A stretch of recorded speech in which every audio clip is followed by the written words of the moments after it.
আলাইকুম। আজকে একদম ভিন্ন রকমের একটা সবজি রান্নার রেসিপি শেয়ার করব। আর এটা এত মজা যা আসলে অনেকেই মনে হয় ট্রাই করেননি। অবশ্যই একদিন হলো বাসায় ট্রাই করে দেখবেন। আর আমার কমেন্ট সেকশনে জানাবেন যে আপনাদের কাছে এই সবজি রান্নাটা কেমন লেগেছে। তবে আমাদের কাছে কিন্তু বেশ ভালো লেগেছে।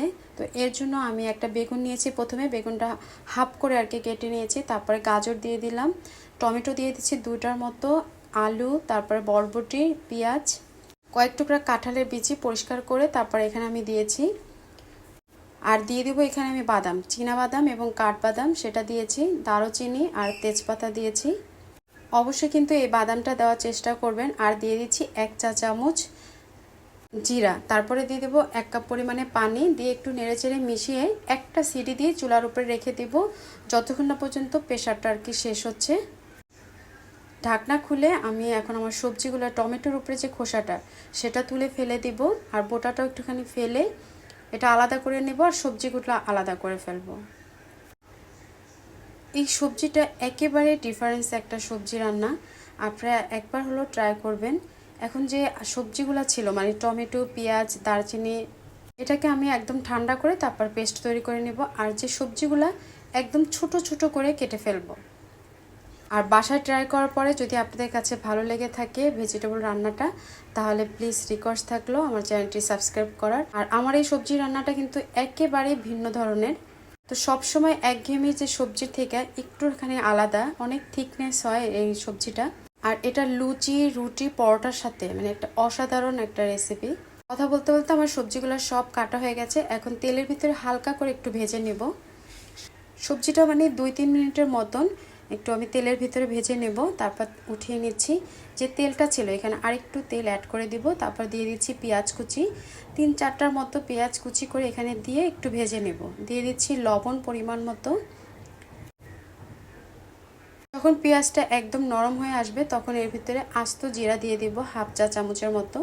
এটার খুবই সুন্দর একটা ফ্লেভার, আপনারা এভাবে একবার হলো ট্রাই করবেন প্লিজ। তারপর দিয়ে দিচ্ছি 1/2 চামচ হলুদের গুঁড়া, 1 চামচ মরিচের গুঁড়া, আর ধনিয়া আর জিরার গুঁড়া 1/2 চামচ করে দিয়েছি।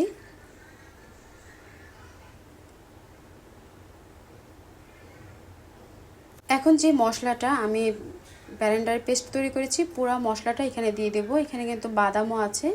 এখন এটা খুব ভালো করে ভুনে নিব। চুলার আঁচটা কমিয়ে তারপরে আস্তে আস্তে আমি মশলাটা ভালো করে কষিয়ে নিতে হবে। আর এই মশলা থেকে কিন্তু খুব সুন্দর একটা সুঘ্রাণ আসবে। দিয়ে দিচ্ছি এখানে আদা বাটা। আদা বাটাটা আমার দেওয়া ছিল না, তো এখানে 1/2 চামচের মতো আদা বাটা দিয়েছি। মশলাটা আমার ভুনা হয়ে গেছে, উপর থেকে দেখতে পাচ্ছেন তেলগুলো ভেসে আসছে। এই পর্যায়ে ভেজে রাখা সবজিগুলো দিয়ে মিক্স করে নিব। সবজিগুলো কিন্তু আমার 60%-এর মতো কুক করা হয়ে গেছে, যেহেতু আমি প্রেসারে দিয়েছিলাম।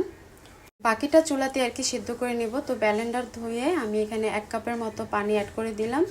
পানিটা খুব ভালো করে মিক্স করে তারপর ঢাকনা দিয়ে ঢেকে রেখে দিলাম। সবজিটা সম্পূর্ণ সিদ্ধ হওয়া পর্যন্ত আর কি অপেক্ষা করব।